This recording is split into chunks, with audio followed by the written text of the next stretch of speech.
बिस्मिल्लाहिर्रहमानिर्रहीम। अस्सलामुअलैकुम रहमतुल्लाह व बरकातुहू।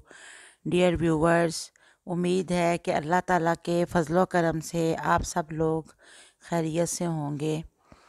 आज मैं आपके लिए दुआए अकाशा या दुआए उकाशा का वजीफ़ा लेकर हाज़िर हुई हूँ। तो हर घर में पंसूरा तो होता ही है, यानी कि हर घर में पंसूरा शरीफ ज़रूर होता है। तो पंसूरा के अंदर दुआए उकाशा भी ज़रूर होती है। दुआए गंजुल अरश, दुआए उकाशा, इस तरह से और बहुत सी दुआएं होती हैं।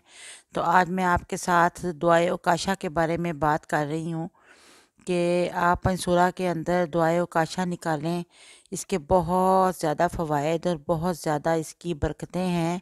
उकाशा का मतलब मकड़ी का जाल है, क्योंकि शैतान जो है वो हर लिहाज से इंसान को फंसाने के लिए जाल बिछाता है, ताकि इससे गलतियां करवा के वो अल्लाह की राह से गुमराह कर दे।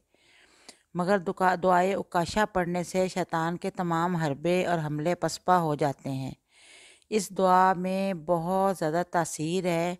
इसके पढ़ने से इंसान को तौबा की तौफीक मिलती है और गुनाहों से अल्लाह ताला माग़फ़रत फरमाते हैं।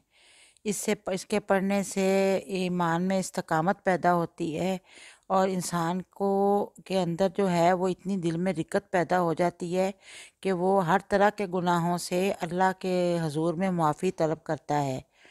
यानी कि जो भी इंसान हर रोज़ दुआए अकाशा एक बार पढ़ेगा तो वो इसकी खैर व बरकत इतनी होगी कि वो अल्लाह ताला का ख़ास बंदा बन जाएगा। उसका दिल चाहेगा कि वो नेकी के काम ही करे और गुनाहों से ख़ुद ब खुद उसको नफ़रत हो जाएगी। और ये दुआ है, इसमें ये तासीर बहुत ज़्यादा है कि ये दुआ बिगड़े हुए कामों के लिए बहुत अक्सीर है। यानी कि हर इंसान की ज़िंदगी में ऐसे होता है कि कुछ काम ऐसे होते हैं, कुछ मसले ऐसे होते हैं कि वो हल होने का नाम ही नहीं ले रहे होते। समझ ही नहीं आ रही होती कि क्या किया जाए।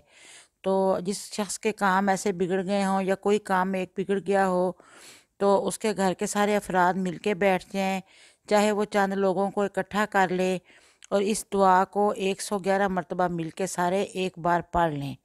यानी कि एक सिटिंग में 111 बार पढ़ लें और फिर इस तरह से इसको 7 दिन पढ़ना है। इंशाल्लाह ताला जो रुका हुआ काम हुआ होगा ना, वो एकदम से वो काम हो जाएगा। यानी कि 7 दिन ये अमल करेंगे तो रुका हुआ काम जो है वो एकदम से हो जाएगा। और उसके बाद फिर ये है कि अल्लाह ताला का शुक्र अदा करें और कुछ सदका व खैरात करें, क्योंकि आइए तो हम सब मुसलमानों को पता ही है कि सदक़े का हमारे मज़हब में कितना ज़्यादा इसके मुतल्लिक़ कहा गया है और हमें कितने इसके फ़ायदे मिलते हैं। क्योंकि सदका जो है वो गुनाहों के आगे ढाल बन जाता है। जो हम गुनाहगार हैं, इतने गुनाह करते हैं, तो अल्लाह ताला की नाराज़गी से सदका बचाता है और बहुत सारी सदका रद्द बला है। तो इसके बाद आपने कोई सदका कर दें या किसी गरीब की मदद कर दें या कुछ चंद गरीबों को खाना खिला दें 7 दिन, तो बहुत ही अच्छी बात है। तो इस तरह से कर दें तो इसका सवाब भी बहुत ज़्यादा होगा और जो रुके हुए काम आपके होंगे वो एकदम से हो जाएंगे इसकी बरकत से, दुआए आकाशा पढ़ने की बरकत से। और बाद में भी कोशिश करें कि इस दुआए आकाशा को हर रोज़ एक बार पढ़ लें। तो एक बार पढ़ने से ईमान में ताजगी पैदा होगी और आपका दिल भी खुश रहेगा, दिल को सुकून हासिल होगा, क्योंकि इसमें बार बार अल्लाह ताला से इंसान तौबा करता है। ये दुआए आकाशा की अफादियत मैंने बताई है आपको, और इसके में है कि अगर कुछ लोग इकट्ठे करके पढ़ लेंगे तो काम रुका हुआ फ़ौरन हो जाएगा। तो अब मैं आपसे इजाज़त चाहूँगी और फिर नेक्स्ट वीडियो में इंशाल्लाह मुलाकात होगी। तो प्लीज़ आप मेरी वीडियो को लाइक करके बेल आइकॉन के बटन को प्रेस कर दें, ताकि आइंदा भी आने वाली नोटिफिकेशंस आपको मिलती रहें।